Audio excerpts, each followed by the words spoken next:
సదాశివసమారంభాం శంకరాచార్యమధ్యమాం అస్మదాచార్యపర్యంతాం వందే గురుపరంపరాం. హరి ఓం. శ్రీ గురుభ్యో నమః. హరి ఓం. ఆత్మబంధులారా, ఈరోజు మనం అష్టావకర గీత 39వ భాగం చూడబోతున్నాం.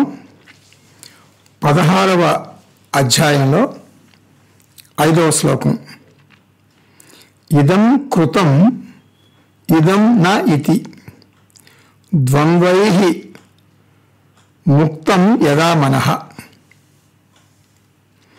ధర్మార్థ కామమోక్షేషు నిరపేక్షం తథా భవేత్. ఇది శ్లోకం. కొంతమంది అంటుంటారు తమాషాగా, ద్వంద్వాలు ఉండటం వలన మా జీవితం చాలా సుఖంగా ఉంది, ఈ సృష్టిలోని అందం, జీవితంలోని మకరందం అంతా ద్వంద్వాలలోనే ఉంది. ఇప్పుడు విశ్రాంతి తర్వాత పని చేయటం ఆనందంగా ఉంటుంది, బాగా పనిచేసిన తర్వాత కొంత విశ్రాంతి తీసుకుంటే సంతోషంగా ఉంటుంది.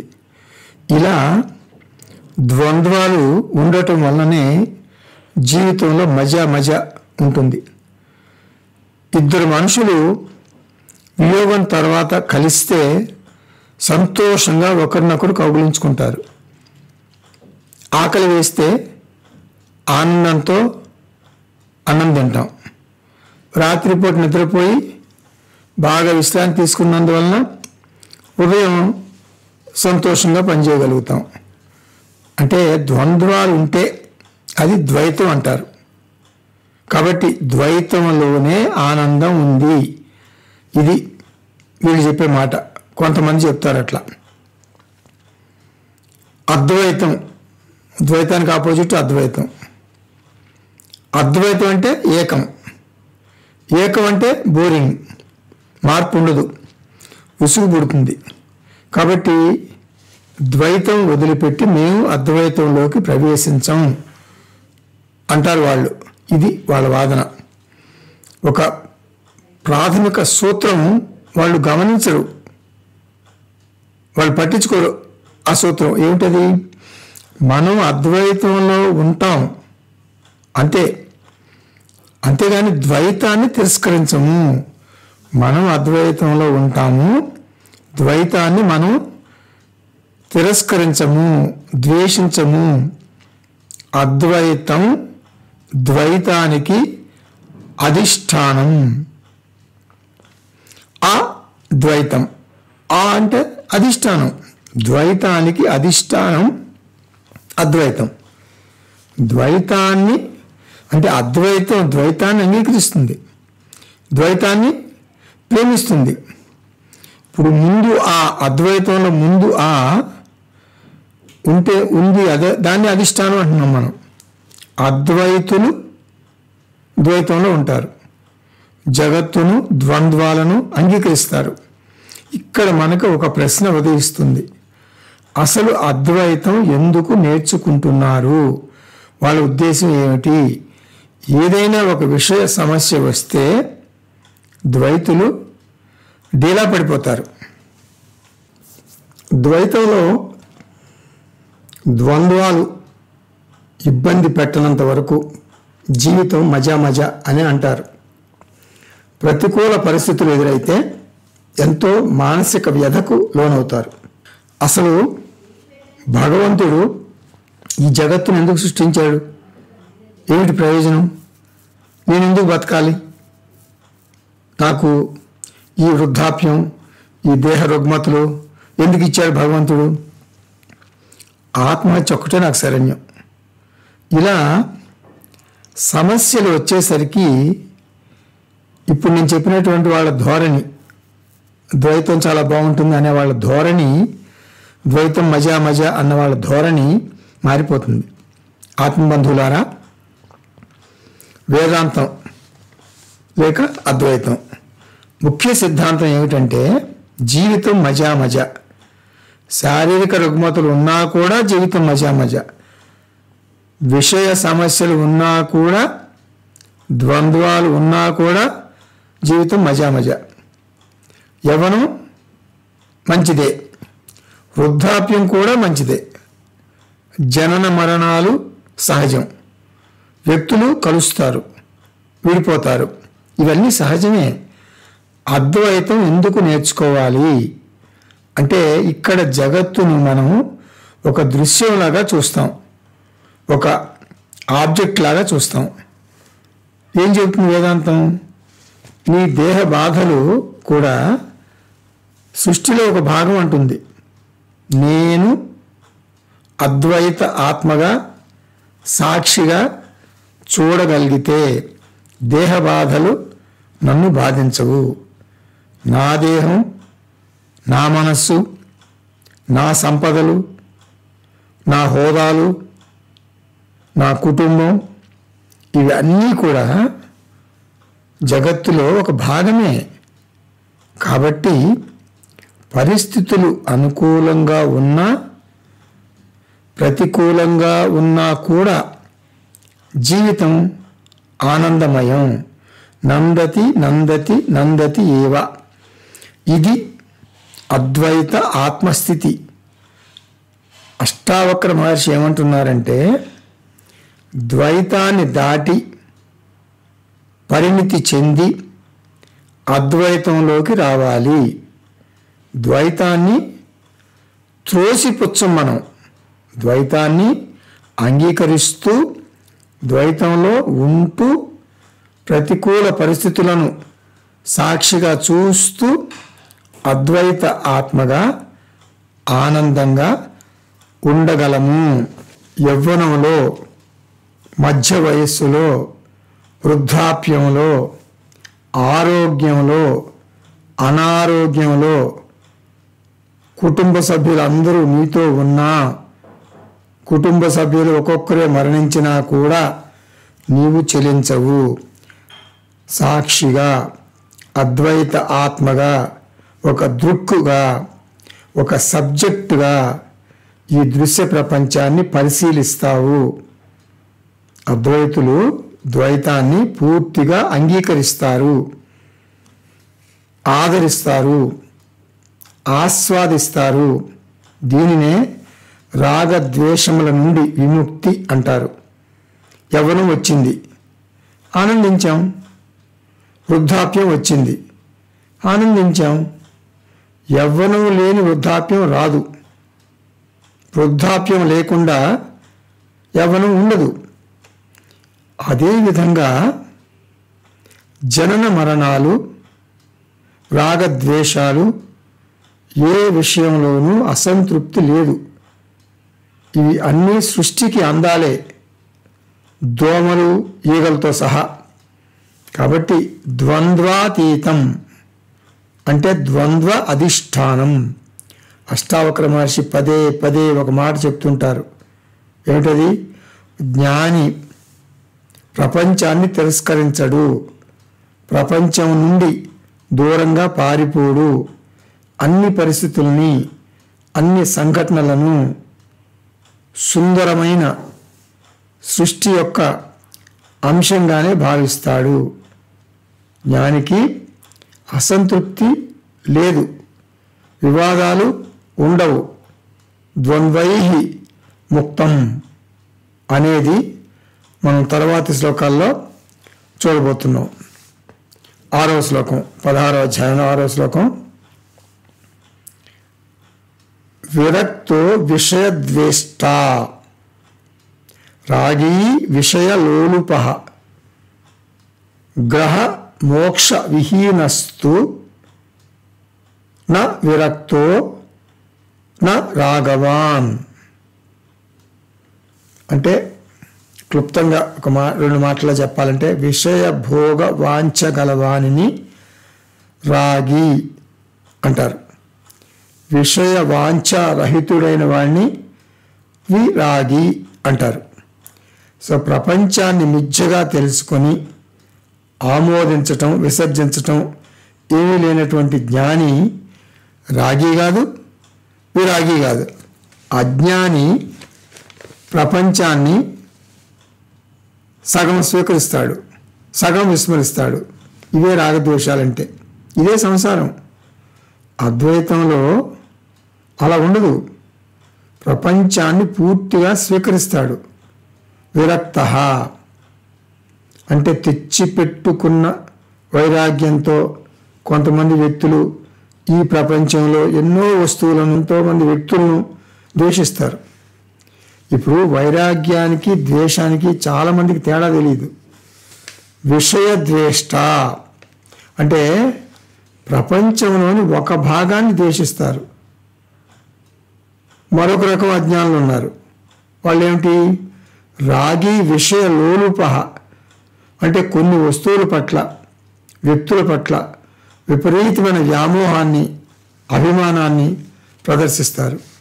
ఈ రాగద్వేషాలు జీవితాన్ని ఒక దుఃఖాలయంగా మార్చివేస్తాయి.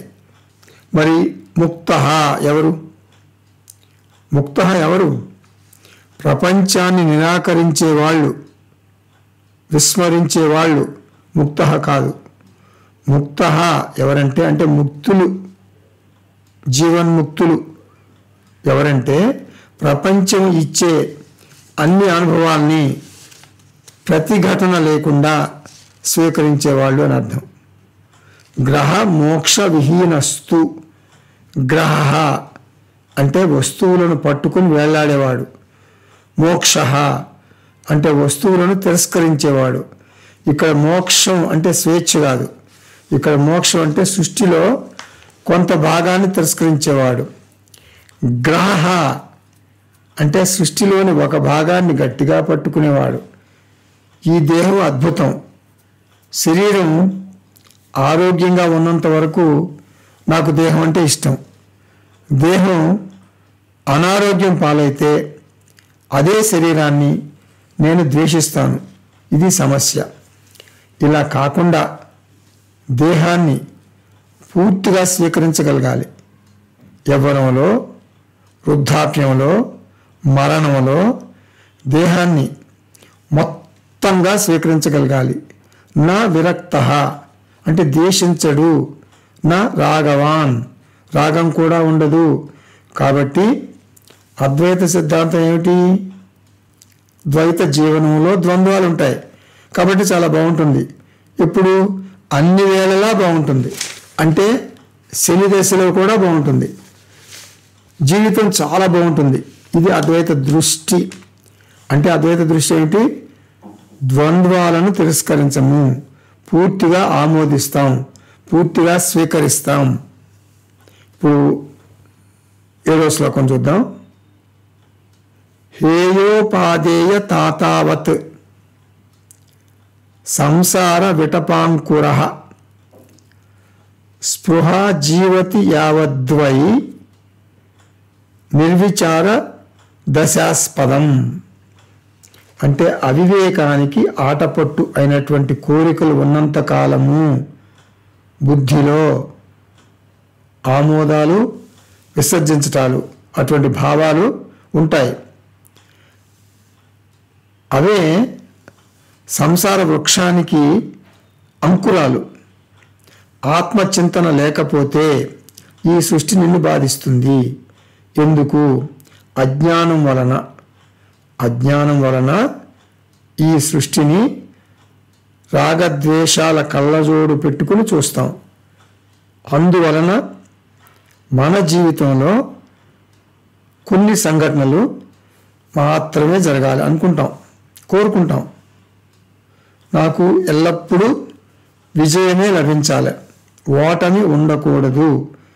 నాకు బిజినెస్లో ఎప్పుడు లాభమే రావాలి, అసలు ఎప్పుడు నష్టం రాకూడదు. నా పిల్లలు ఎప్పుడు నాతోనే ఉండాలి, ఎప్పుడు విడిగా ఉండకూడదు. నా దేహం ఎప్పుడు యవ్వనంలోనే ఉండాలి, ముసలితనం రాకూడదు. యావత్ స్పృహ జీవతి అంటే కొన్ని ప్రత్యేకమైన సంఘటనలకు మాత్రమే పరిమితమై ఉన్నంత వరకు వారికి అలా జరిగింది, నాకు అలా జరగలేదు అని అవివేకంలో కూరుకుపోతాం. ఇది ఎట్లా ఉంటుందంటే నూతిలోని కప్ప మనస్తత్వం, బావిలోని కప్ప. నిర్విచార దశాస్పదం. మానవ జీవితం యొక్క సమగ్రతను, సంపూర్ణతను చూడలేకపోతున్నాం, దర్శించలేకపోతున్నాం. జుత్తులు మారి నక్కలాగా స్వార్థపూరితంగా మాత్రమే మనం ఆలోచిస్తున్నాం. అజ్ఞానం ఉన్నంత వరకు ఇది ఇలాగే జరగాలి అని ఒక వింత పోకడ ఉంటుంది. విషయముల పట్ల ఆసక్తి ఆత్మ పరిశీలన చేసుకోనివ్వదు. జీవితం సాఫీగా సాగిపోతున్నంత వరకు చాలామంది వేదాంతంతో పనే ఉంది అనుకుంటారు. ఏదైనా విషాదకర సంఘటనలు ఎదురైనప్పుడు వేదాంతం అర్థం కాదు. ఎందుకంటే మనస్సు గాయపడి ఉంటుంది, వేదాంతం అర్థం చేసుకోలేదు.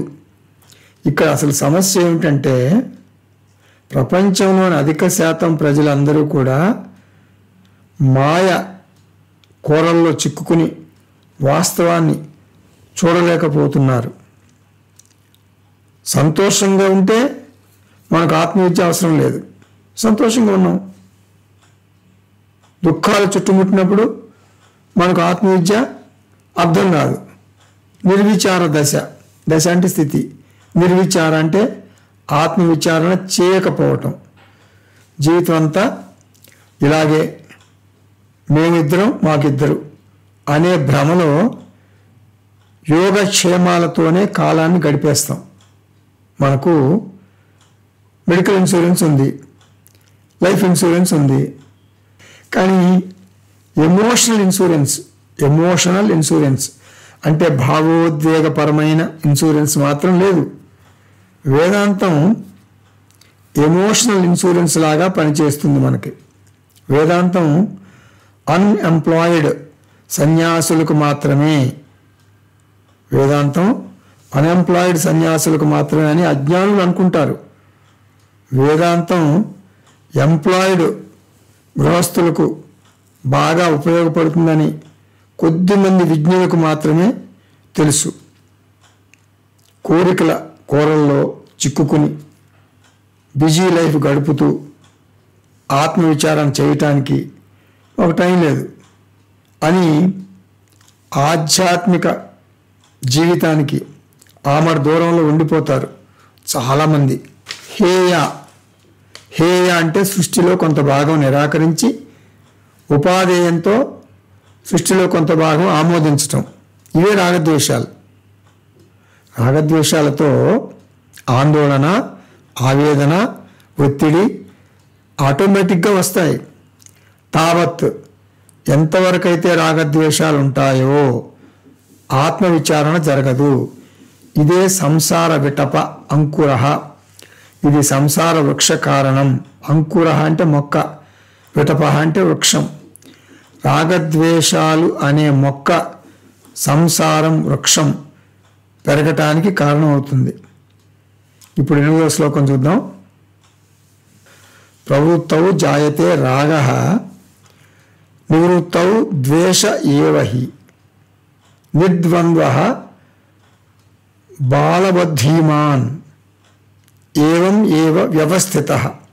ఇది శ్లోకం. కర్మలతో విషయాలపై రాగం జనిస్తుంది. ఈ విషయాలకు దూరంగా ఉంటే ద్వేషం పుడుతుంది. జ్ఞాని ఈ ద్వంద్వాలకు అతీతంగా బాలుని వలె చరిస్తూ ఉంటాడు. నిత్యము ఆత్మలో రమిస్తూ ఆనందంగా ఉంటాడు. రాగద్వేషాలు అసలు ఎలా వస్తాయి?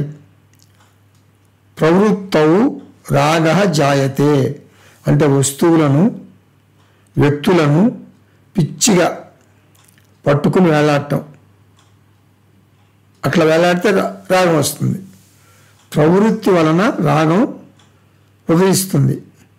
ఇవి ఒకదానికొకటి పరస్పరం సహకరించుకుంటాయి. ఇదే ఒక వ్యసనంగా మారుతుంది.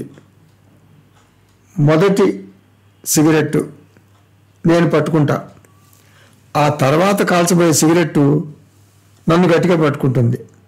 బేర్ హగ్గులాగా, అంటే ఎలుగుబంటి కౌగుల్లాగా. ఎలుగుబంటి కౌగులు అంటే ఇక మనం తప్పించుకోలేం, దానికి ఆహారం అయిపోతాం. ఇనుప కౌగులి, ధృతరాష్ట్ర కౌగులి అని కూడా అంటారు. నేను ఆ వ్యసనం నుండి, అంటే ఎలుగుబంటి కౌగులి నుండి బయటపడలేను. ప్రవృత్తి అంటే పరుగులు పెట్టడం, లౌకిక విషయాలకు వైదిక విషయాలకు ప్రవృత్తి వర్తిస్తుంది. వైదిక విషయాలంటే కామ్యకర్మలు, అంటే భగవంతుని కొబ్బరికాయలు కొట్టడం, ముడుపులు చెల్లించుకోవటం, కోరికలు తీర్చుకోవటం. నివృత్తౌ ద్వేష జాయతే, వస్తువులు, వ్యక్తులు, సంఘటనలకు భయపడి దూరంగా పారిపోవటం, ఇదే ద్వేషం. ఇందుకోసం మనం కొన్ని క్రతువులు చేస్తాం, కామ్యకర్మలు చేస్తాం. నీకు మోక్షం కావాలంటే, అంటే నువ్వు మోక్షార్థి అయితే, ముముక్షు అయితే కామ్యకర్మలు చేయవద్దు. నిత్య నైమిత్తిక కర్మలు మాత్రమే చెయ్యి. నిత్య నైమిత్తిక కర్మల యొక్క విశేషం ఏమిటి? వాటిల్లో మనం ఏమి వస్తువుల్ని, వ్యక్తుల్ని, సంఘటనలను కొత్తగా తగిలించుకోము, మన దగ్గర ఉన్నది వదిలించుకోము. నిత్య నైమిత్తిక కర్మల ద్వారా మన ప్రార్థన ఏమిటంటే, భగవాన్ నాకు ప్రారబ్ధ కర్మ ఫలంగా ఏ సంఘటన ఎదురైనా కూడా నేను ధైర్యంగా ఎదుర్కొనే మనోదృఢత్వాన్ని నాకు ప్రసాదించు. మార్చలేని పరిస్థితులను స్వీకరించే మనోనిబ్బరం ప్రసాదించు. మార్చగలిగిన పరిస్థితులను మార్చుకుని ఆధ్యాత్మికంగా ఎదిగే నేర్పు, ఓర్పు ప్రసాదించు. ఇదే మన ప్రార్థన. ఇది నిష్కామ ప్రార్థన, ఇది నిష్కామ భక్తి. సుఖ దుఃఖే సమే కృత్వా లాభాలాభౌ జయాజయౌ, లాభ అలాభౌ జయ అజయౌ. అంటే జీవితానికి దూరంగా పారిపోవటం సన్యాసం కదా. మరి జీవితానికి దూరంగా పారిపోతే సన్యాసం కదా? అది కాదు. సన్యాసి జీవితానికి దూరంగా పారిపోడు, శాశ్వతంగా పారిపోడు. సన్యాసి శాశ్వతంగా జీవితానికి దూరంగా పారిపోడు. సన్యాస ఆశ్రమంలో వివిధిష సన్యాస తీసుకుంటాడు. అంటే ఒక గురువు వద్ద కొంతకాలం ఉండి వేదాంత విద్యను అభ్యసిస్తాడు. ఆ తర్వాత సన్యాసి అంటే వేదాంత విద్యను అభ్యసించిన తర్వాత, ఆత్మజ్ఞానం పొందిన తర్వాత సన్యాసి సమాజంలోనికి తిరిగి వస్తాడు. ఒక కుటుంబానికి పరిమితం కాకుండా మొత్తం సమాజాన్ని తన కుటుంబంగా స్వీకరిస్తాడు. ఎవరు? సన్యాసి. సన్యాసం అంటే సమాజాన్ని వదిలిపెట్టడం కాదు. సన్యాసం అంటే జగత్తు అంతా నా కుటుంబమే అని ఏకాత్మ భావంతో స్వీకరించగలగటం. నేను అంటే నేనును చిన్న నేనుగా కుదించటం కాదు, నేనును పెద్ద నేనుగా ఈ జగత్తును పూర్తిగా స్వీకరించటం. ఇక్కడ త్యాగ భావంతో మనం వదిలేది ఏమీ లేదు, అన్నీ స్వీకరించటమే. మరి సన్యసించటం అని ఎందుకు అంటున్నాం? అన్నీ స్వీకరించటం అయితే మరి సన్యసించటం అని ఎందుకు అంటున్నాం? జగత్తును కొంత మాత్రమే స్వీకరించటం అనేది సన్యసిస్తున్నాం. అది ఇంపార్టెంట్ పాయింట్. జగత్తును కొంత మాత్రమే స్వీకరించటం అనేది సన్యసిస్తున్నాం. అంటే చిన్న నేనును సన్యసిస్తున్నాను. చిన్న నేను అయినటువంటి దాన్ని అంటే స్మాల్ ఐ సన్యసించటం, చిన్న నేను సన్యసిస్తున్నాను. తద్వారా నేను పెద్ద నేనును అవుతా. చిన్న నేను సన్యసిస్తే పెద్ద నేను అయిపోతా. అంటే జగత్తు అంతా నాలో ఇమిడిపోతుంది. జీవ నేనును వదిలిపెట్టి ఈశ్వర నేనుగా మారుతాను. ఈశ్వర నేనులో జగత్తు, నా దేహం, వృద్ధాప్యం, వ్యాధులు, మరణం అన్నీ ద్వంద్వరహితంగా స్వీకరిస్తాను. జీవ నేను తీసి ఈశ్వర నేను పెట్టాను. ఈశ్వర నేను మాత్రమే మోక్షంను పొందగలదు. జ్ఞానికి ఈశ్వర నేను ఉంటుంది. అందుకే మనం జ్ఞానిని ఆరాధిస్తాం, పూజిస్తాం, గౌరవిస్తాం. గురుర్ బ్రహ్మ, గురుర్ విష్ణు, గురుర్ దేవో మహేశ్వర. కాబట్టి ప్రవృత్తౌ రాగ జాయతే, నివృత్తౌ ద్వేష జాయతే. కొన్ని తగిలించుకుని కొన్ని వదిలించుకోవద్దు, అన్నీ ఆమోదించండి. అటువంటి వ్యక్తిని నిర్ద్వంద్వ అంటారు. అతను ద్వంద్వాన్ని అధిగమించాడు. ద్వంద్వాన్ని తిరస్కరించటం కాదు, ద్వంద్వాలను పూర్తిగా స్వీకరించటం, సుఖ దుఃఖాలను సమంగా స్వీకరించటం. మోకాళ్ళ నొప్పి, కీళ్ళ నొప్పులతో సహా. యవ్వనంలో మనకు మోకాళ్ళ నొప్పులు గుర్తురావు. వృద్ధాప్యంలో జాయింట్లన్నీ ఒక్కసారిగా గుర్తుకొస్తాయి. నిర్ద్వంద్వ బాలవత్. ఒక పసిపాప తనకు ఏది కావాలని అడగదు, అమ్మ ఇచ్చింది తీసుకుంటుంది అంతే. పసి బాలుని వలె రాగద్వేషాలని దగ్గరకు రానీకు. ధీమాన్ ఏవమేవ వ్యవస్థిత. జ్ఞానులందరూ పసిపాప లాంటి వారు. పిల్ల చేష్టలు చేస్తారని కాదు అర్థం, రాగద్వేషాలు వదిలేశారు అని అర్థం. 9వ శ్లోకం. హాతుం ఇచ్చతి సంసారం రాగి దుఃఖ జిహాసయా వీతరాగోహి నిర్దుఃఖ తస్మిన్నపి న ఖిద్యతి.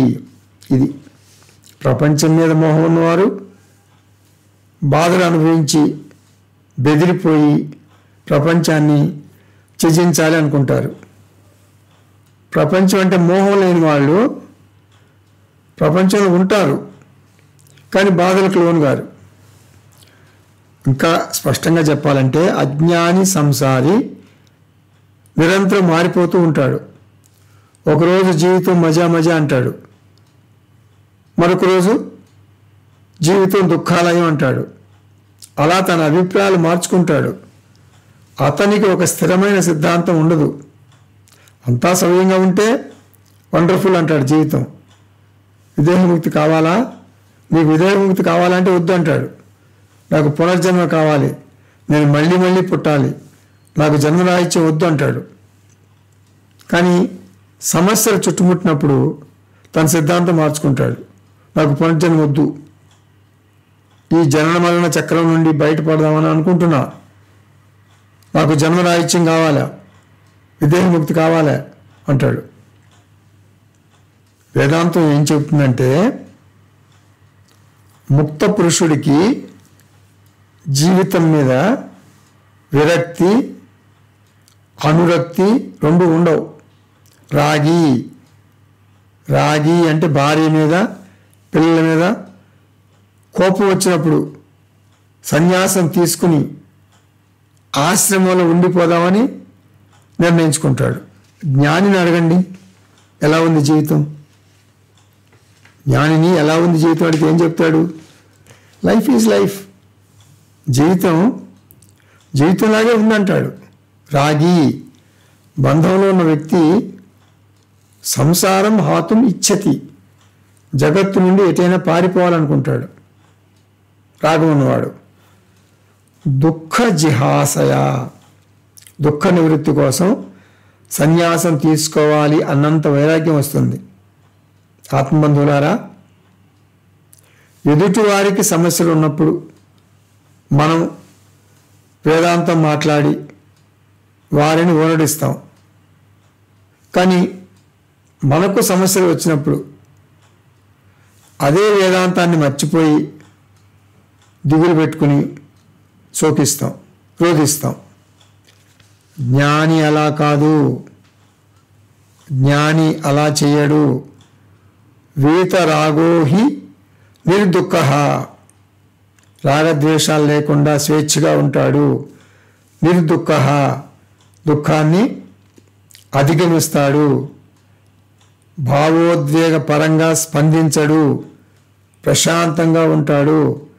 తస్మిన్ అపి, అటువంటి విషమ పరిస్థితుల్లో కూడా నా ఖిద్యతి, చెలించడు, కలవరపాటు చెందడు. 10వ శ్లోకం చూద్దాం. 16వ అధ్యాయంలో యస్యాభిమానో మోక్షేపి దేహేపి మమత తథా నచ యోగి నవా జ్ఞాని కేవలం దుఃఖ భాగసౌ. ఇది శ్లోకం. అంటే శరీరాన్ని తనదిగా భావించేవాడు కానీ, మోక్షం కావాలనే కోరిక ఉన్నవాడు కానీ జ్ఞాని కాడు. వాడు యోగి కాదు, జ్ఞాని కాదు, కేవలం బాధామయ జీవి మాత్రమే. ఇక్కడ అష్టావక్ర మహర్షి ఏమంటున్నారంటే వేదాంతం గొప్పదనం చెప్తున్నారు. వేదాంత విద్యార్థి అంటే వేదాంతి యొక్క అత్యున్నత స్థాయి గురించి అష్టావక్ర మహర్షి వివరిస్తున్నారు. మోక్షము పొందాలనే కోరిక, రాగంతో బంధంలో ఉండే కోరిక, ఈ ద్వంద్వాలకు దూరంగా ఉండాలని హెచ్చరిస్తున్నాడు. మోక్షే అపి యస్య అభిమానః, మోక్షం పట్ల రాగం కూడా సంసారం అవుతుంది. అందుకే మనం నిర్వాణ షట్కంలో ఇలా అంటాం, నా ధర్మో నా చార్థో నా కామో నా మోక్ష చిదానంద రూప శివోహం శివోహం. బంధం నుండి బయటపడటానికి మోక్షమును పొందాలని చెప్తారు శాస్త్రంలో.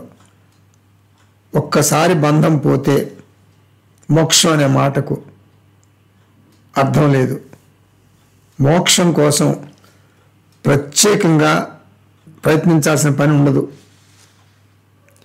దేహే అభిమమత, దేహం పట్ల రాగం ఉన్నా కూడా, సూక్ష్మదేహం పట్ల రాగం ఉన్నా కూడా, అంటే జ్ఞానం పొందాలని ఆసక్తి ఉన్నా కూడా, అంటే బుద్ధి మీద రాగం ఉన్నా కూడా, ఆత్మజ్ఞానం పొందేది ఎందుకు?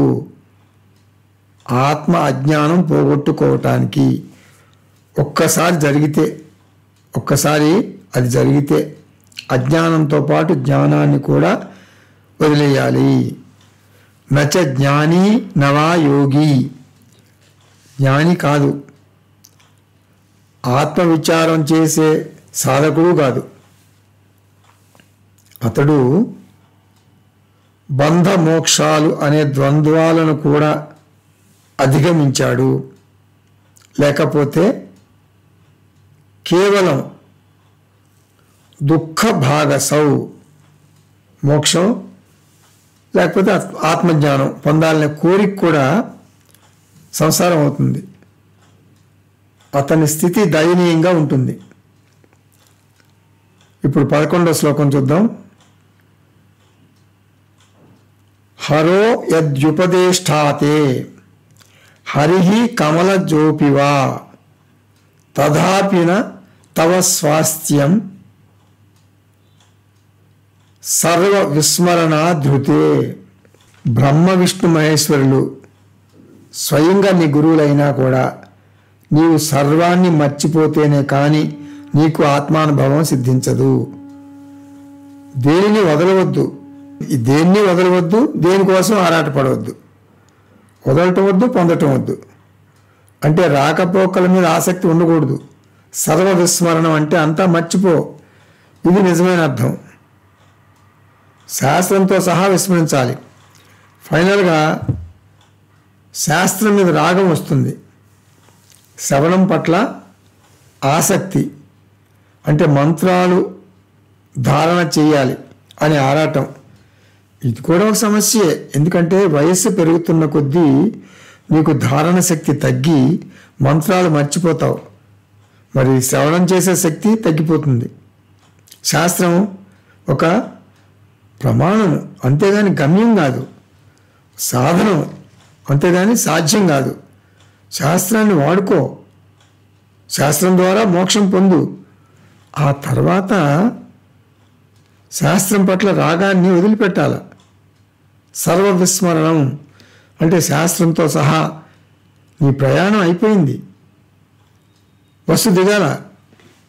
ప్రమా అంటే జ్ఞానం, అంటే ఆత్మజ్ఞానం పొందిన తర్వాత ప్రమాణం అంటే శాస్త్రాన్ని విస్మరించాలి. హరహ యది ఉపదేష్ట, శివుడు లాంటి గొప్ప గురువు నీకు లభించవచ్చు కాక. హరహ అంటే దక్షిణామూర్తి, హరిహి ఉపదేష్ట అంటే సాక్షాత్తు విష్ణుమూర్తి నీకు గురువుగా లభించుగాక.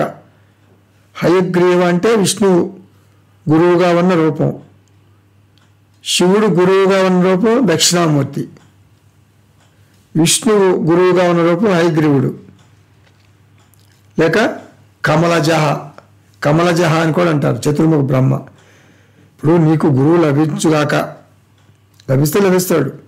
బ్రహ్మ విష్ణు మహేశ్వరులు, బ్రహ్మ విష్ణు మహేశ్వరులు అంతటి వాళ్ళు గురువులైనా కూడా చివరకు సర్వ విస్మరణ ద్రుతే, శాస్త్ర శబ్దాలను విస్మరించి ఆత్మజ్ఞాన నిష్టలో ఉండగలగాలి.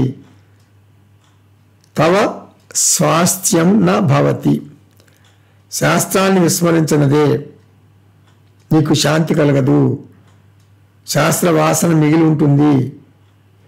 గ్రంథ పఠనం, శాస్త్ర శ్రవణం ఒక రకమైన వ్యసనంగా శాస్త్ర వాసన మారుస్తుంది. మళ్ళీ చెబుతున్నా, గ్రంథ పఠనం, శాస్త్ర శ్రవణం ఒక రకమైన వ్యసనంగా శాస్త్ర వాసన మారుస్తుంది. ఇది సంసారం. దేనికి బానిసగా మారకు, అదే మోక్షం.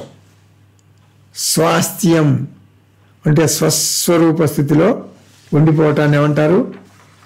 స్వాస్థ్యం అంటారు. ఆత్మబంధువులారా, చాలామంది మాకు సమస్యలు సమస్యలు సమస్యలు సమస్యలు, ఎంత ఆత్మజ్ఞానం వచ్చినా కూడా ఈ సమస్యలను పోగొట్టుకోలేకపోతున్నాం అంటుంటారు.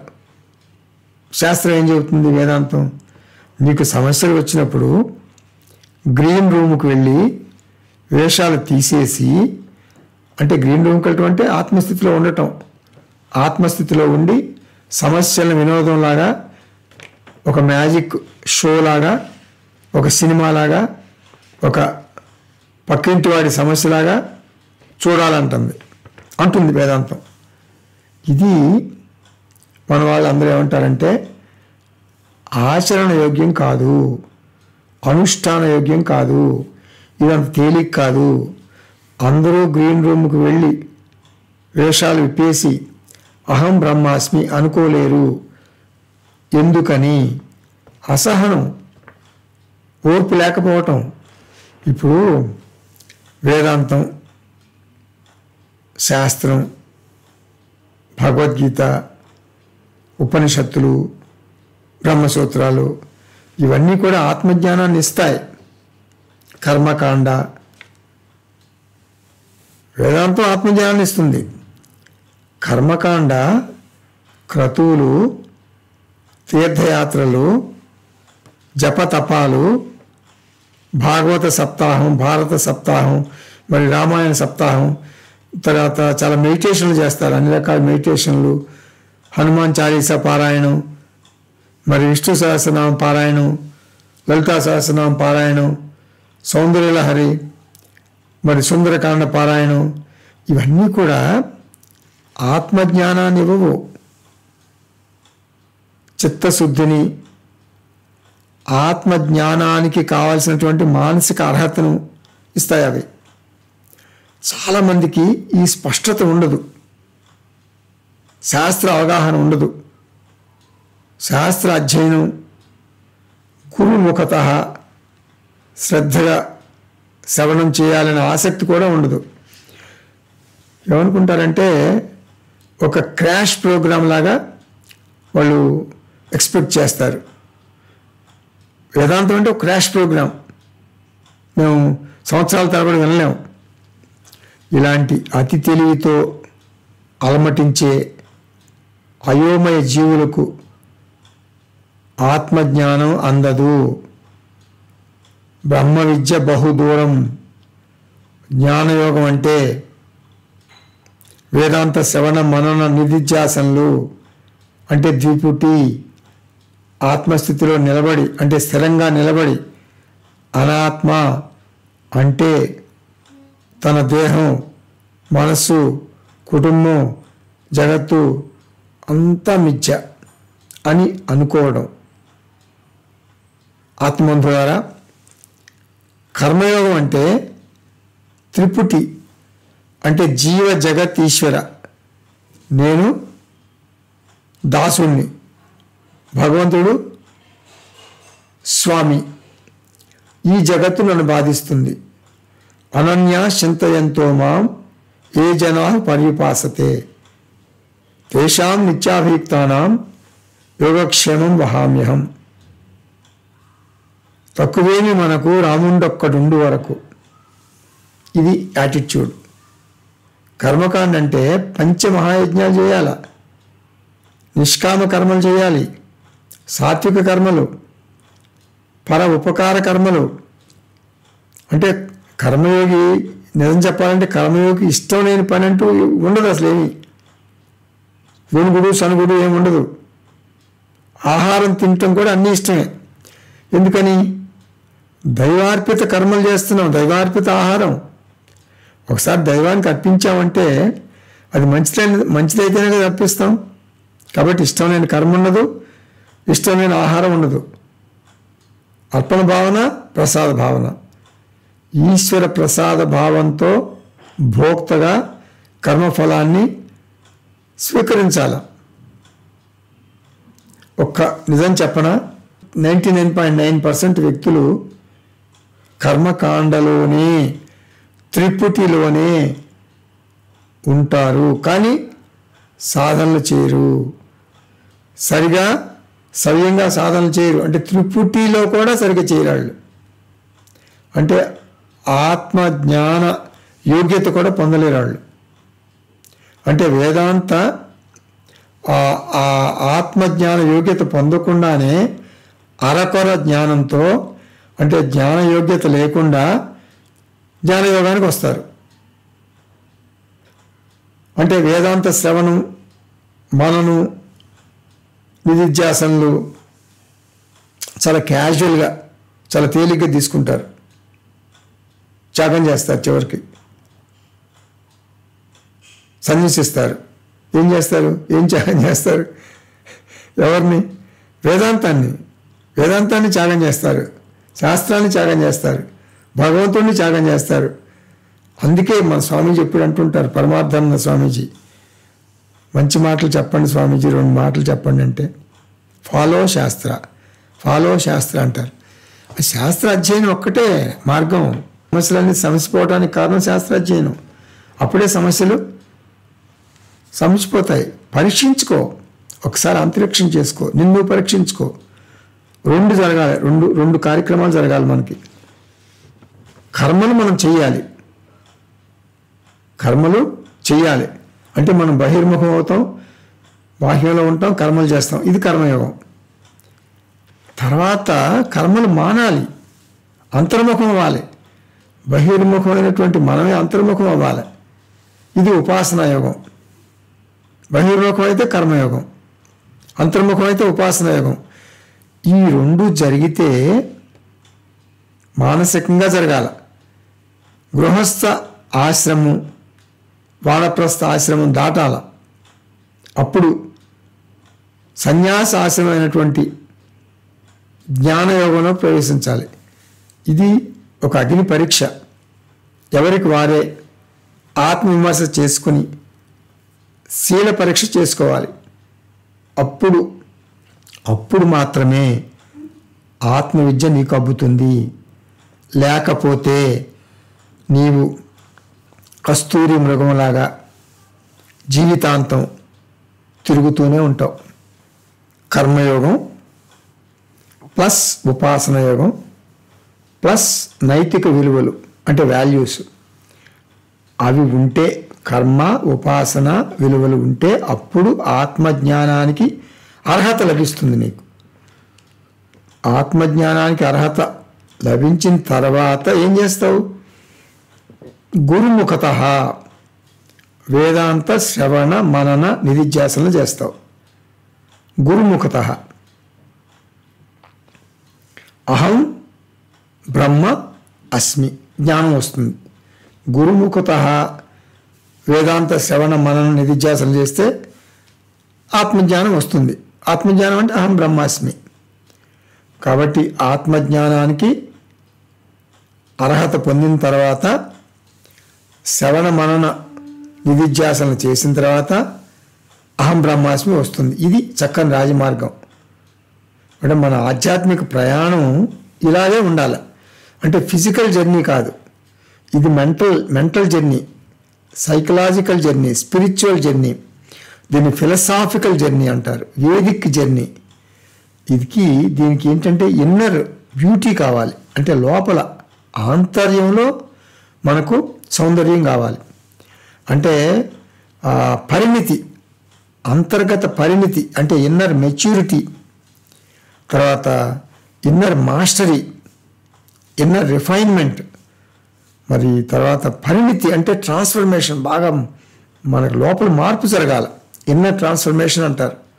అంటే ఇన్నర్ స్ట్రెంగ్త్. ఒక రకంగా చెప్పాలంటే ట్రాన్స్ఫర్మేషన్ అంటే మార్పు. ట్రాన్స్ అంటే బియాండ్, ఫామ్ అంటే ఫామ్, ఏషన్ అంటే గోయింగ్ బియాండ్ ఫామ్. అది ట్రాన్స్ఫర్మేషన్. అది ఆత్మజ్ఞానం అంటే ఎఫ్ఐఆర్ తగ్గిపోవాలి. మన కోపం మనకు వస్తే మనకి ఫ్రీక్వెన్సీ తగ్గాల, ఇంటెన్సిటీ తగ్గాల, రికవరీ పీరియడ్ కూడా తగ్గిపోవాలి. ఆటోమేటిక్గా జరిగిపోవాలి. అది జ్ఞానికి అలాగే జరుగుతుంది. రెండు టెస్టులు, యాసిడ్ టెస్టులు.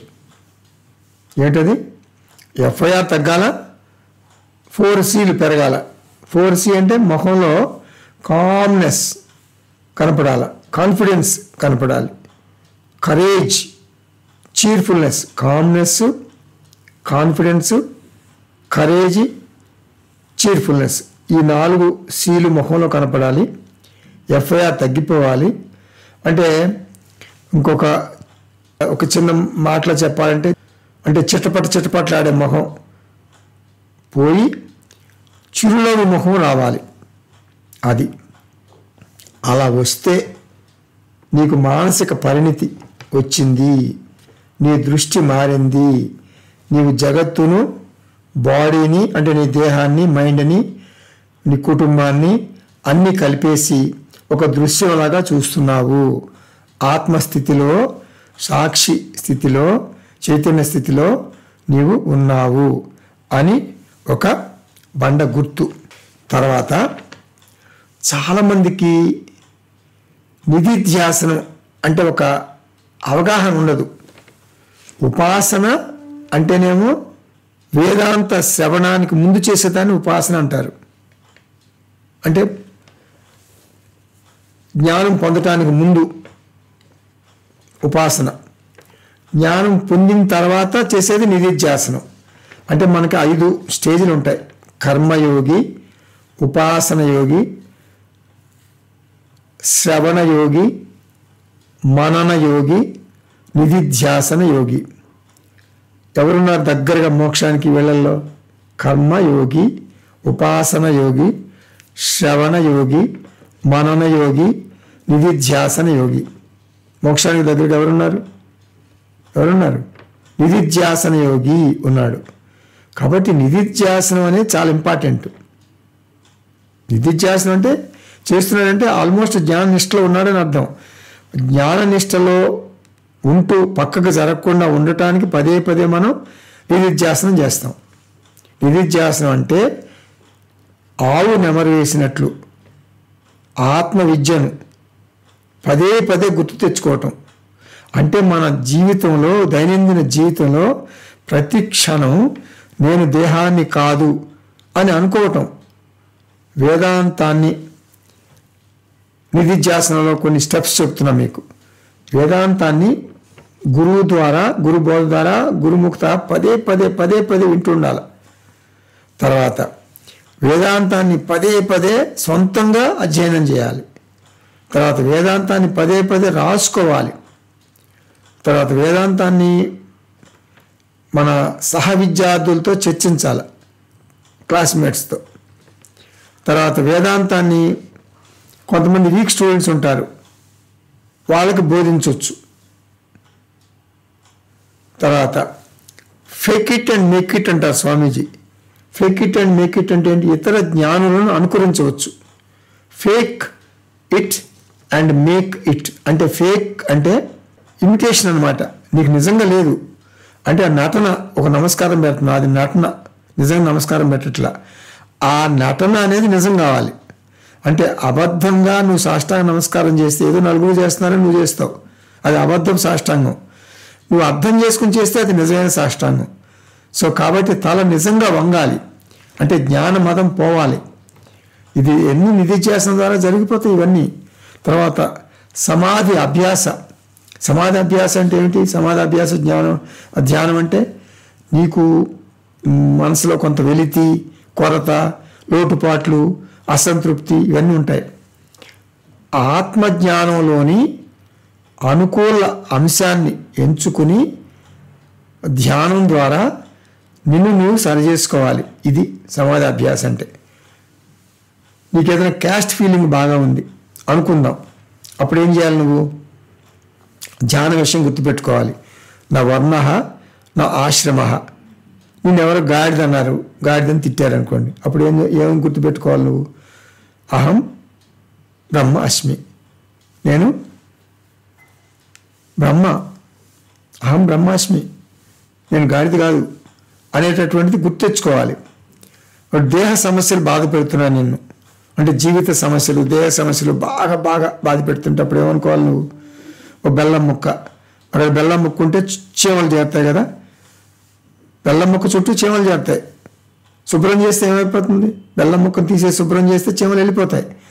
బెల్లం ముక్క తీసి శుభ్రం చేయటం అంటే అహంకార నిర్మూలన. అహంకార నిర్మూలన అంటే ఆత్మజ్ఞాన నిష్ట. అహంకారం ఉన్న చోట బెల్లం ముక్క, సమస్యలు కోకొలలు అంటే చీమలు కోకొలలు. ఆత్మజ్ఞానికి సమస్యలు కనపడవు, మేల్కొన్నవానికి స్వప్న ప్రపంచం ఉండదు. ఇలా నీవు సమాధి అభ్యాస చేసి జ్ఞాన నిష్టలో నిలబడగలగాలి. ఇప్పుడు నేను చెప్పేది ఏమిటంటే ఫాలో శాస్త్ర. కర్మయోగం అంటే ఏమిటి, ఉపాసనా యోగం అంటే ఏమిటి, తర్వాత జ్ఞానయోగం అంటే ఏమిటి, త్రిపుటి అంటే ఏమిటి, ద్విపుటి అంటే ఏమిటి, అలా మరి నిధిధ్యాసనం, శ్రవణ మన నిధిధ్యాసనం అంటే కరెక్ట్గా నిర్వచనాలు ఏంటి, ఆ రకంగా శాస్త్రం అధ్యయనం చేస్తే తప్పకుండా మన అందరం కూడా జ్ఞాన నిష్టలో నిలబడగలుగుతాం. ఇందులో సందేహం లేదు. ఓం తత్సత్. సర్వం శ్రీకృష్ణార్పణమస్తు. ఓం పూర్ణమదః పూర్ణమిదం పూర్ణాత్ పూర్ణముదచ్యతే పూర్ణస్య పూర్ణమాదాయ పూర్ణమేవావశిష్యతే. ఓం శాంతి శాంతి శాంతి. హరి ఓం. శ్రీ గురుభ్యో నమః. హరి ఓం.